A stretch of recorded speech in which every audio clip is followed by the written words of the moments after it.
राधे राधे। कविता गृह ज्ञान में आप सभी का बहुत बहुत स्वागत है। आज हम आपको बताएंगे, अगर कर्क लग्न की आपकी कुंडली है और प्रथम से षष्ठ भाव तक उसमें सूर्य देव बैठे हैं तो कैसा प्रभाव डालेंगे। मान लीजिए सूर्य आपके लगन में ही बैठ गए, ठीक है, तो 4 नंबर किसका है? चंद्रमा का है। और चंद्रमा क्या है? कूर ग्रह, वो सौम्य ग्रह है, शुभ ग्रह है, ठीक है। और सूर्य एक क्रूर ग्रह में आता है, तो उसका यहाँ पे बैठना, पहले तो देखिए सूर्य को कौन सा भाव दिया गया है, तो क्या है, सेकंड भाव जो आपका है धन का, वाणी का, उसमें 5 नंबर है। 5 नंबर यानी सिंह राशि और सूर्य के उसके राशि, तो इसके स्वामी आपके लग्न में बैठ गए, ठीक है। तो ऐसा व्यक्ति जो है उसका व्यक्तित्व से जुड़ गया, यानी उस व्यक्ति का वाणी है, खान पान है, कुटुंब है ना, और वो जाके बैठ गया आपके लग्न से, व्यक्तित्व उसमें बैठ गया। तो आपके क्या है, संस्कार अच्छे होंगे, जो माता पिता से मिलते हैं। वाणी भी आपकी थोड़ी सी कठोर हो सकती है क्योंकि ये सूर्य क्रूर ग्रह है, ठीक है। और सूर्य का नेचर क्या है? राजा समान है ना, वो कुंडली में उसको राजा की उपाधि दी है, थोड़ी सी अपनी चलाने की कोशिश है ना। तो सूर्य का जो नेचर है इसमें नेतृत्व क्षमता अच्छी होती है। ऐसा व्यक्ति जो होगा वो उसमें लीडरशिप क्वालिटी होगी, ठीक है। फिर चंद्रमा की पोजीशन देखनी पड़ेगी, लग्नेश कहाँ है, केंद्र में है, त्रिकोण में है, अच्छे बल उसमें है, तो ये एक अच्छी पोजीशन है। ये है कि ये थोड़ा सा सौम्य और शुभ ग्रह है, ये थोड़ा सा क्रूर ग्रह है ना।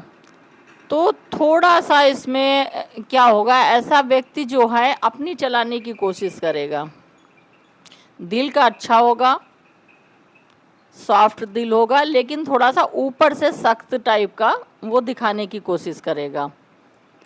तो ये एक अच्छी पोजीशन है सूर्य का यहाँ पे बैठना। अगर काल पुरुष के हिसाब से देखें तो यहाँ पे सूर्य 1 नंबर में अगर होता है तो उच्च का माना जाता है, ठीक है। तो यहाँ पे पोजीशन इसकी ठीक ठीक है। फिर सप्तम में दृष्टि डाल के यहाँ पे थोड़ी सी प्रॉब्लम करेगा, क्योंकि ये शनि का नंबर है, इनके शत्रु का। तो यहाँ पे जब दृष्टि डालेगा तो यहाँ पे प्रॉब्लम करेगा। अगर लड़की की कुंडली है तो उसका पार्टनर यानी पति, उसका नेचर मतलब उसके तालमेल सही नहीं रहेगा। वैवाहिक जीवन में थोड़ा सा उतार चढ़ाव वाली स्थिति रहेगी। अगर पत्नी की है तो पति का, पति की है तो पत्नी का। अगर आप बिजनेस या व्यापार करते हैं तो उसमें भी, साझेदारी में अगर आप कार्य करते हैं तो उसमें भी थोड़ा सा अप डाउन चलेगा। यहाँ पे ये चूँकि इनका शत्रु का घर है, यहाँ से दृष्टि डाल के ये थोड़ा सा क्रूर ग्रह है, और ये भी और इनके शत्रु का है। तो थोड़ा सा शनि का जो नेचर है, क्या है, शनि है अंधकार, सूर्य है उजाला, ठीक है। तो यहाँ पे प्रॉब्लम ज़्यादा आएगी। यहाँ पे विवाह में विलंब होगा, विवाह हो जाएगा तो उसमें तालमेल में दिक्कत आएगी, अहम का टकराव हो सकता है। तो ये सारी चीज़ें यहाँ पे सूर्य बैठ के करेगा।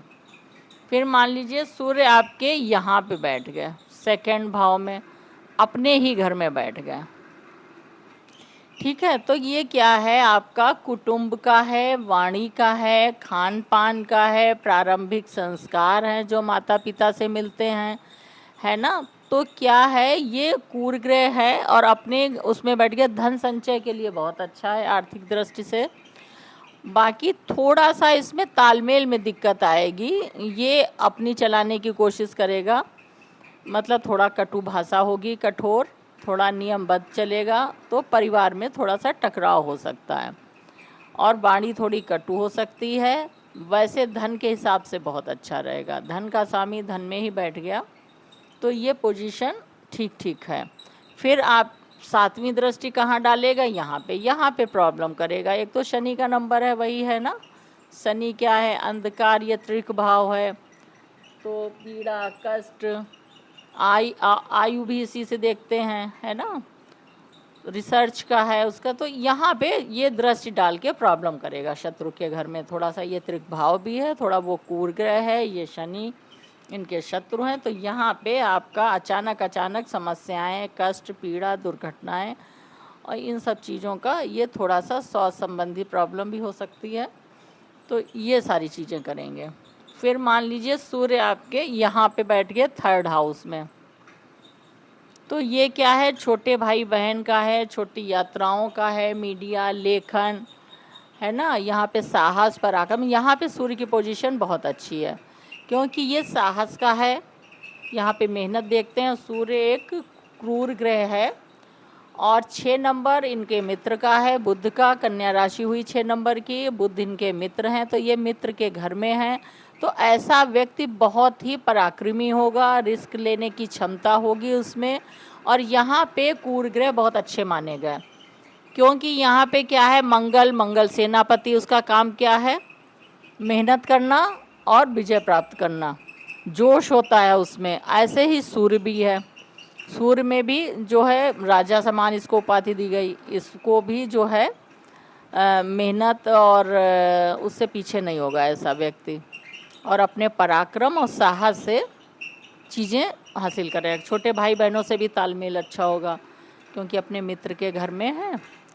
और फिर ये भाग्य भाव पे दृष्टि डाल के यहाँ पे भी भाग्य में वृद्धि करेंगे। आपका भाग्य समय पे साथ देगा, पिता से संबंध अच्छे होंगे, पिता से सपोर्ट और सहयोग मिलेगा क्योंकि 12 नंबर गुरु का है, ठीक है, और सूर्य गुरु मित्र हैं। तो ये यहाँ पे अपने मित्र के घर पे दृष्टि डाल के यहाँ पे भी सारी चीज़ें अच्छी करें।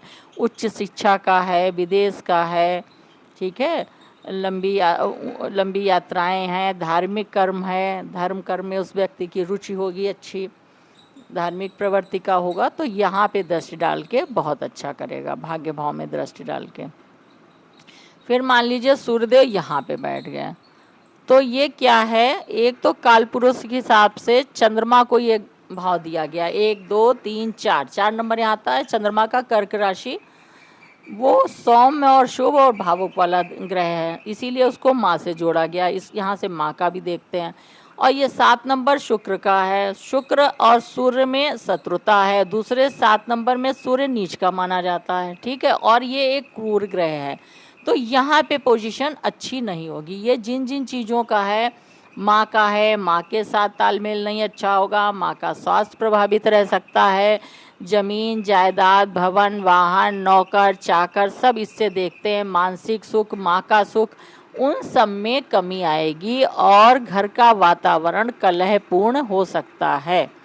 सूर्य एक क्रूर ग्रह है और चौथा भाव ये मन से जुड़ा और माँ से जुड़ा, चंद्रमा का घर दिया गया है इसको भाव कालपुरुष के हिसाब से। तो यहाँ पे काफ़ी प्रॉब्लम आएगी, घर का वातावरण अच्छा नहीं रहेगा, घर के पारिवारिक तालमेल नहीं अच्छा होगा, और ये नीच का नंबर है। तो यहाँ पे चीज़ें गड़बड़ करेगा। माँ का स्वास्थ्य खराब हो सकता है, माँ से संबंध नहीं अच्छे होंगे, आप प्रॉपर्टी लेंगे उसमें विघ्न बाधाएं समस्याएं आ सकती हैं, और गाड़ी, मतलब ये सारी जिन जिन चीज़ों का है उसमें समस्या देगा। फिर यहाँ पे दृष्टि डाल के यहाँ सारी चीज़ें अच्छी करेगा क्योंकि 1 नंबर उच्च का है, सूर्य को यहाँ पे दिग्बल प्राप्त है। दृष्टि डाल के कैरियर आपका बहुत अच्छा होगा, आर्थिक दृष्टि से आपका बहुत अच्छा होगा, आपका समाज में नेम फेम होगा। यहाँ पे दृष्टि डाल के सब अच्छा करेगा। बाकी यहाँ पे ये 1 नंबर मंगल का है। मंगल की पोजीशन भी अगर केंद्र और त्रिकोण में अंश बल में अच्छी है तो काफ़ी ऊंचाइयाँ आपको देगा।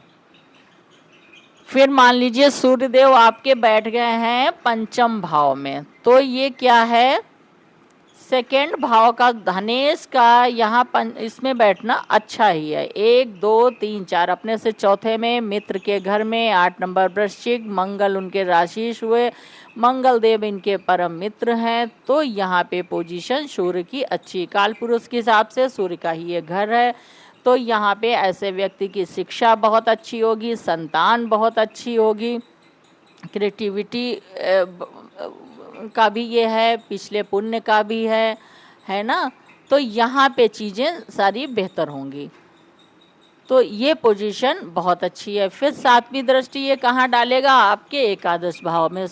ये किसका है? लाभ का है, ठीक है, इच्छा पूर्ति का है, बड़े भाई का है। तो यहाँ पे ये 2 नंबर थोड़ा शुक्र का है, शुक्र का अच्छा नहीं है ज़्यादा इनका संबंध, तो थोड़ा सा उतार चढ़ाव के बाद यहाँ पे भी चीज़ें मिलेंगी, लाभ भी आपको प्राप्त होगा, और थोड़ा सा शुरुआती तौर में या थोड़ा सा समस्याओं के बाद में ठीक ठीक है, बहुत नहीं, लेकिन ये यहाँ पे भी इसकी ठीक पोजीशन है। लेकिन यहाँ पे बहुत बेहतरीन पोजीशन है। यहाँ पे पंचम भाव में सूर्य का बैठना धनेश का बहुत अच्छा होता है। फिर मान लीजिए सूर्यदेव आपके यहाँ पे बैठ गए, ये त्रिक भाव बोले जाते हैं। यहाँ पे कुर ग्रह का बैठना अच्छा मानते हैं। सूर्य यहाँ बैठ के शत्रुहंता योग बनाता है, आपके सामने शत्रु टिक नहीं पाएगा। 9 नंबर इनके मित्र का है, धनु राशि हुई, इसके राशि हुए गुरु से इनका बहुत अच्छा संबंध है, ठीक है। तो यहाँ पे क्या है, आपको जिन जिन चीज़ों का है, जो आपका भी है, नियमित दिनचर्या आपकी अच्छी होगी, आप बिल्कुल नियम से चलेंगे। और यहाँ पे भी चीज़ें, चूँकि ये त्रिक भाव है तो थोड़ा सा समस्याओं के साथ, लेकिन चीज़ें फिर सही कर देंगे। यहाँ पे कंपटीशन का है आपका, है ना, और ये वाणी का आपका है, जिन जिन चीज़ों, तो इनसे ये संबंध जुड़ गया। धन का आपका थोड़ा सा, आपका स्वास्थ्य, उस पर थोड़ा सा व्यर्थ का खर्च या थोड़ी वो दिक्कत आ सकती है, क्योंकि धन भाव का स्वामी आपके इसमें बैठ गया। थोड़ी सी बीमारी पे खर्च हो सकता है, थोड़ा स्वास्थ्य प्रभावित रह सकता है, खान पान आपको अपना सही रखना है, तो ये थोड़ी सी हो सकती। फिर आपकी 7वीं दृष्टि कहाँ जाएगी? 1 2 3 4 5 6 7, 7वीं दृष्टि जाएगी आपकी यहाँ पर 12वें भाव पे। 12वां क्या है? हानि है, व्यय है, ठीक है, तो जेल है, बंधन है, जिन जिन चीज़ों का है। तो सूर्य यही मित्र का नंबर है, 3 नंबर, लेकिन चूंकि ये त्रिक भाव है तो थोड़ी समस्याएं यहाँ पे भी देगा। थोड़ा सा खर्च वगैरह आपका बढ़ चढ़ के हो सकता है, दिखावे पे, शो पे, है ना, और स्वास्थ्य में भी, जैसे बीमारी पे, हॉस्पिटल या उसमें, यहाँ पे थोड़ा सा भी समस्याएं दे सकता है, यहाँ पे देगा सूर्य का। हालांकि मित्र का घर है तो धीरे धीरे आपकी अगर बुद्ध की पोजीशन अच्छी है तो समस्याएं कम हो जाएंगी। तो आज मैंने आपको कर्क लगन की अगर कुंडली है आपकी और उसमें प्रथम से 6ठ भाव तक सूर्य देव हैं तो क्या प्रभाव डालेंगे वो बताने का प्रयास किया है। अगर आपको हमारा वीडियो अच्छा लगा हो, लाइक करें, सब्सक्राइब करें, बेल आइकन ज़रूर दबाइएगा, ताकि नया वीडियो हम कोई भी पोस्ट करें तो सीधा नोटिफिकेशन आप तक पहुंचे और आप उसका फ़ायदा उठाएं। मिलते हैं नेक्स्ट वीडियो के साथ, तब तक के लिए धन्यवाद।